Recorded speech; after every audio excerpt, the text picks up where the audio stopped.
आइए आज आप सब सुनेंगे मार्गशीर्ष मास यानी कि अगहन मास कृष्ण पक्ष संकष्टी गणेश चतुर्थी व्रत की कथा। मार्गशीर्ष मास कृष्ण पक्ष की चतुर्थी को इसे गणाधीप चतुर्थी और संकटा चतुर्थी के नाम से भी जाना जाता है। इस दिन विशेष प्रकार से भगवान गणेश जी के गजानन स्वरूप के पूजन करने का विधान है। जो भी भक्त सच्ची श्रद्धा के साथ नियम और निष्ठा के साथ इस दिन व्रत को धारण करते हैं, भगवान गणेश जी का पूजन करते हैं, साथ में चौथ माता का पूजन करते हैं और फिर चंद्रोदय होने पर चंद्र देवता को अर्घ्य प्रदान करते हैं, व्रत में नियमों का पालन करते हैं, इससे भगवान गणेश जी अपने भक्तों के सभी प्रकार के दुख तथा संकटों को दूर कर देते हैं तथा इस व्रत के प्रभाव से शत्रुओं पर विजय की प्राप्ति होती है तथा सभी प्रकार के मनोकामनाओं की इस व्रत के प्रभाव से पूर्ति होती है। अगर आप सब मार्गशीर्ष कृष्ण पक्ष की चतुर्थी व्रत के शुभ मुहूर्त चंद्रोदय समय के बारे में जानना चाहते हो तो उसका वीडियो हमारे चैनल पे अपलोड है, आप वहां से जानकारियां को प्राप्त कर सकते हैं। तो आइए सुनते हैं मार्गशीर्ष मास अगहन मास कृष्ण पक्ष संकष्टी चतुर्थी व्रत की कथा। तो बोलिए प्रेम से भगवान गणेश की जय, चौथ माता की जय। एक बार माता पार्वती जी ने भगवान गणेश जी से पूछा कि अगहन कृष्ण चतुर्थी जो कि संकटा कहलाती है, उस दिन किस गणेश की पूजा किस रीति से करनी चाहिए। गणेश जी ने उत्तर दिया कि हे हिमालय नंदिनी, अगहन में पूर्वोक्त रीति से गजानन नामक गणेश की पूजा करनी चाहिए। पूजन के बाद अर्घ्य देना चाहिए। दिन भर व्रत रहकर पूजन के बाद ब्राह्मण को भोजन कराकर जौ, तिल, चावल, चीनी और घृत का शाकला बनाकर हवन करावे तो वह अपने शत्रु को वशीभूत कर सकता है। इस संबंध में हम आपको एक प्राचीन इतिहास सुनाते हैं। प्राचीन काल में त्रेता युग में दशरथ नामक एक प्रतापी राजा हो चुके थे। वे राजा आखेट प्रिय थे। एक बार अनजाने में ही उन्होंने एक श्रवण कुमार नामक ब्राह्मण का आखेट यानी कि शिकार करने में वध कर दिया।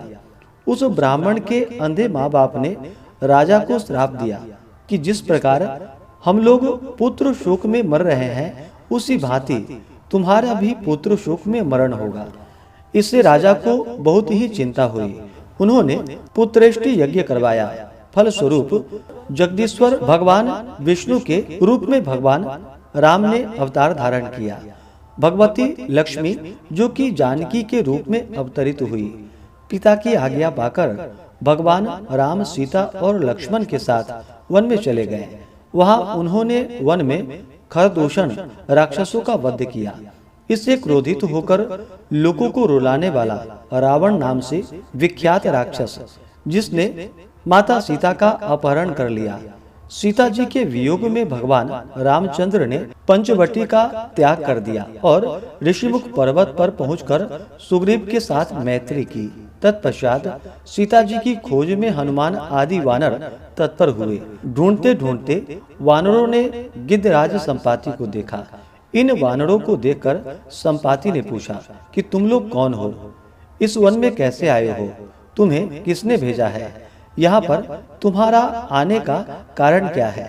संपाति की बातें सुनकर वानरों ने उत्तर दिया कि भगवान विष्णु के अवतार दशरथ नंदन राम जी और लक्ष्मण जी सीता जी के साथ दंडक वन में आए। वहां पर उनकी पत्नी सीता जी का अपहरण कर लिया गया। हे मित्र, इस बात को हम लोग नहीं जानते हैं। उनकी बात सुनकर संपाति ने कहा कि तुम सब रामचंद्र के सेवक होने के नाते हमारे मित्र हो। जानकी जी का जिसने हरण किया है और वह जिस स्थान पर है वह मुझे मालूम है। सीता जी के लिए मेरा छोटा भाई जटायु अपने प्राण गंवा चुका है। श्री रामचंद्र के चरण कमल का स्मरण कर हमारे भाई ने अपना शरीर त्यागा है।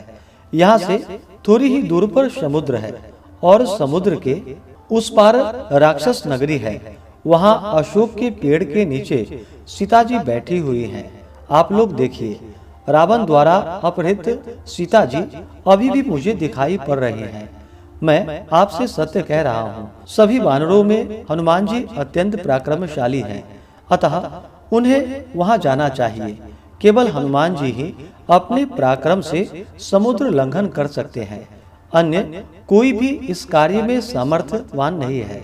संपाति की बात सुनकर हनुमान जी ने पूछा कि हे संपाति, दुस्तर समुद्र को मैं किस प्रकार पार कर सकता हूँ? हमारे जब वानर उस पार जाने में असमर्थ हैं, तो मैं ही अकेला कैसे पार जा सकता हूँ? हनुमान जी की बात सुनकर संपाति ने उत्तर दिया कि हे मित्र, आप संकट नाशक गणेश चतुर्थी का व्रत कीजिए। उस व्रत के प्रभाव से आप समुद्र को क्षण मात्र में पार कर लेंगे।